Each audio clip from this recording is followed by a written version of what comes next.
రాజకీయంగా ఎదుర్కోలేక కొందరు తనపై కుట్రలు చేస్తున్నారని మాజీ ఎమ్మెల్యే కమలమ్మ మండిపడ్డారు. తాను 1 సెంటు స్థలం కబ్జా చేసినట్లు నిరూపిస్తే రాజకీయ సన్యాసం తీసుకుంటానన్నారు. జాతీయ ఎస్సీ కమిషన్ మెంబర్గా పనిచేసినప్పుడు ఎంతో మందికి సహాయం చేశారని తెలిపారు. తనపై, తన కుటుంబంపై తప్పుడు ప్రచారం చేస్తున్న వారిపై క్రిమినల్ చర్యలు తీసుకుంటామని హెచ్చరించారు.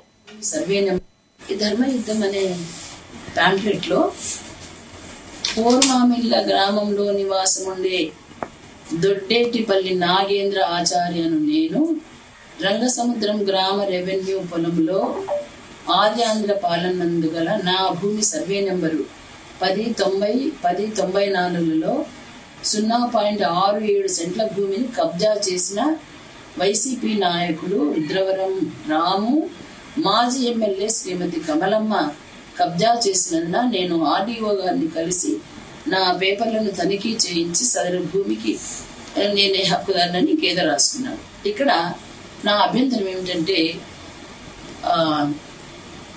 0.6 సెంట్ల భూమిని కబ్జా చేసిన మాజీ ఎమ్మెల్యే శ్రీమతి కమలమ్మ అని రావడమే నా అభ్యంతరం. నేను అందుకే నా నేపథ్యాన్ని చెప్పాను. ఏమంటే నా తల్లిదండ్రులు విద్యార్థులకు, వేల మంది విద్యార్థులకు బోధన చేసిన వాళ్ళు, మంచి నడవడికలో నడిపించిన వాళ్ళు. వాళ్ళ పిల్లలంగా మేము ముగ్గురం సంతానం అయితే మేము కూడా వారు నేర్పించినటువంటి ఆ క్రమశిక్షణలో, నడవడికలో నడిచినటువంటి వాళ్ళము. మేము కూడా వేల మంది విద్యార్థులకు ఒక సత్ప్రవర్తనను నేర్పించినటువంటి వాళ్ళం.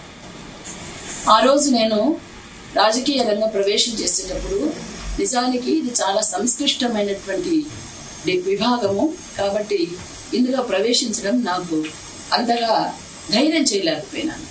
అయితే కేవలం నా భర్త ఉన్నటువంటి ఆశయం ఏమిటంటే పేదలకు, బలహీన బడుగు వర్గాలకు మనం సేవ చేయాలి. ఈ రోజున నువ్వు ప్రిన్సిపల్, నేను ప్రిన్సిపల్, అమ్మాయి అమెరికాలో ఉంది, బాబు కూడా అమెరికా వెళ్ళడానికి H1B వీసా వచ్చింది.